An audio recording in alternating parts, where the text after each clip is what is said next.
coordinates. Polar coordinates, it's a way of graphing equations that are not like x comma y. It's something completely different. It's a different way of graphing things using polar coordinates.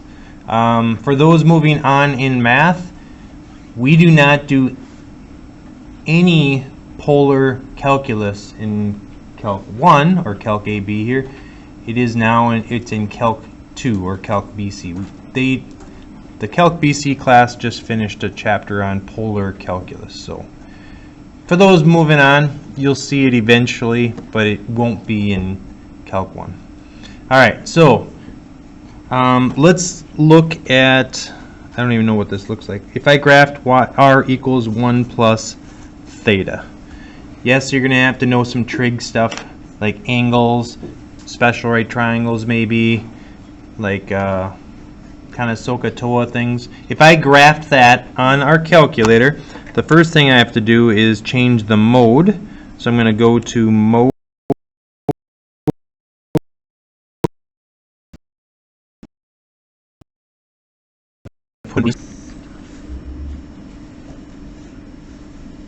And I'm going to put it in polar.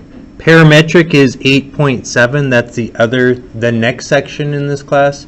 So we got polar and we've got parametrics. Today we're dealing with polar. So if I put it in polar and I go to y equals, it's actually r equals. So if I was going to graph 1 plus theta, I would type in 1 plus, normally this is x, but in t, it's a t in parametrics, that's what we'll do next. It's a theta in polar. And the n is for sequences. We're not going to do this in this chapter. I think that might be next chapter actually. Alright, so I'm going to hit theta, and we have 1 plus theta. And I'm going to hit enter and graph, see what it looks like. What? This is invalid. Yours says invalid? Once you do well, we could do a zoom standard first of all.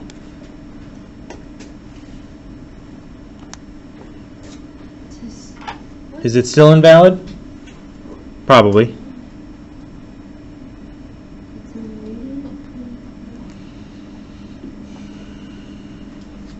Alright, is that a function? No. It is not a function. How do I know it's not a function? Because it fails what? The vertical line. The vertical line test. Very good. So, look at my vertical line here hits the curve in more than one spot, so it's not a function. Does everyone have that same thing on your screen, those that graphed it on your calculators? I bet you people do have different things. Okay, so if I go to window, I'm starting my theta at 0 and I'm going to, looks like it's 2 pi. And the theta step looks like the default is 0.13. We can tinker with that if we want. I'm going to leave it alone right now. And then the x's and the y's is just basically how zoomed in we want. I'm going to change my theta max to be 4 pi and see what happens.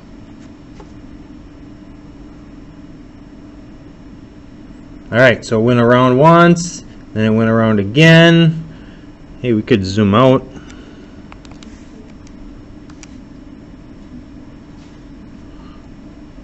And I can change my window, my theta max to 6 pi if I wanted to.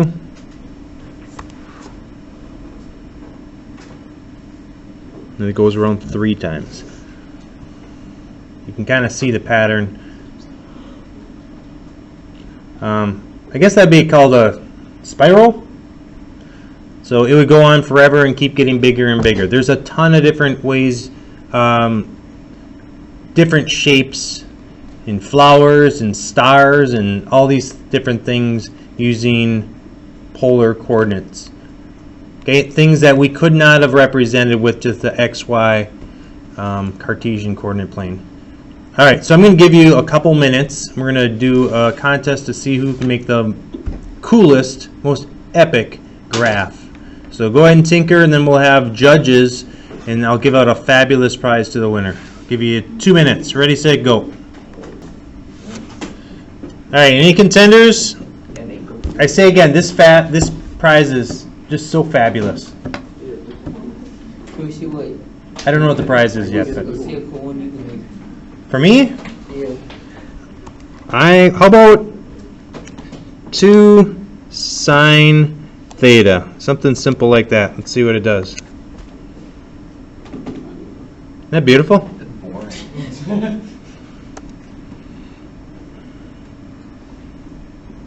Wow. Well, it's something. We can do better than that. Can anyone beat that? Oh wait, let me see yours. Colton, bring it on up. As long as yours, I got mine. I don't know how you did this, but Colton is in the Easter mode. He's got a blue Easter egg. What was that equation? 1 plus, oh. It's pi. So you look zoomed out or what? I did 100 pi. 100 pi. Okay, so that's actually the graphic. It's like that's a spiral, but it's just all condensed because of the graphics. I like it. Can anyone beat the blue Easter egg? Or does Colton get this fabulous prize that I haven't figured out yet? Mackie, you got something? Well, it's in the hands of the judges. He's got a little texture to his Easter egg. Or is that a 12-year-old tree? Or 15 or something. All right, anybody else? This is just a weird I like how everybody else volunteers other people. Oh! So we've got a little abstract spiral. I like that. A jagged one, if you will. Okay, so the reason that's happening is because she's going, as the calculator plots the points, it goes from here to here to here to here. If your theta step, if you're going up by small amounts, it's going to be smooth, but she's going up by bigger increments. So if you go to window, the theta step is 1.3. If I change that to like 0.1, then it's the smooth spiral because it's going up by just small increments. All right, but we'll go back to the original. How many say original blue Easter egg? How many votes? Yeah. Okay, 1. How about the textured Easter egg, cross section of an oak tree? 2 votes. And how about the jagged little spiral? Oh wait. 4 votes. Molly takes home the Well, we were on spring break on March 14th. And what is March 14th? It is Pi Day. So Molly gets... Come on. A pie. Oh, wow. I made her a pie. There you go. You're welcome. Told you it was fabulous. All right. So when we are graphing polar coordinates, it's always going to be r comma theta. R comma theta. R is the directed distance from the. Normally it's the origin. It's actually called the pole in polar coordinates. I can explain that later on why. But think of pole as the origin. Well, I'll do it now. Pole is different because it could go through the 0, 0 more than once, so it's called the pole. Theta is the angle. So if I wanted to plot in polar,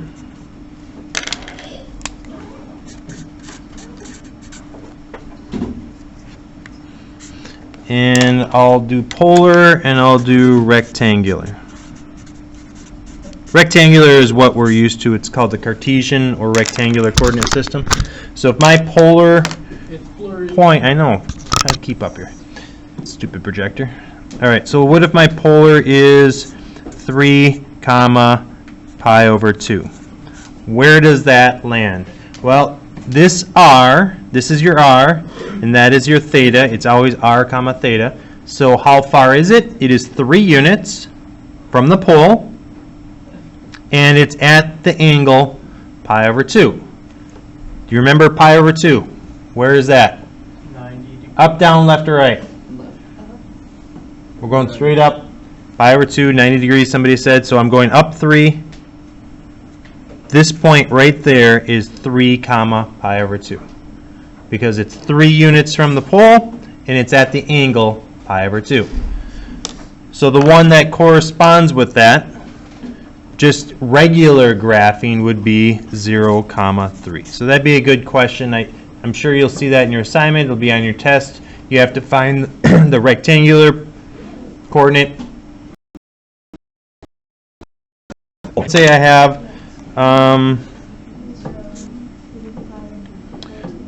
2 comma 2 pi over 3.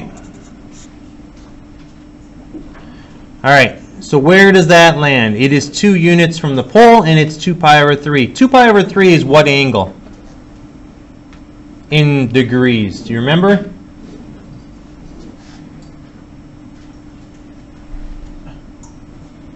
$120. 120 degrees. Very good. So if I was going to graph this, it's going to be at 120 degrees, which means this is 60. So this distance right here is going to be 2, because that's the distance from the pole, and it's at 60 degrees. Can you tell me what the x and the y components of that would be? What would this one be? Do you remember that? If that's 30, what's this one? 1, 2, negative, because it's going to the left. Okay, so the rectangular point for 2 comma 2 pi over 3 would be negative 1 comma square root of 3. All right, I'll do one more today, and then we'll just pick up where we left tomorrow. If you have like, how about negative 4 comma 0? If you have negative, that means it's going the opposite direction. So angle 0 is right here. If I'm going 4 in the 0 direction, it'd be 1, 2, 3, 4. But we're going the opposite direction, so we're actually going backwards. 1, 2, 3, 4. There's my point. In polar is negative 4 is the distance, and 0 is the angle. What is that ordered pair in rectangular? Negative 4, 0. So ironically, those are the same thing in this case. All right, we'll keep going tomorrow.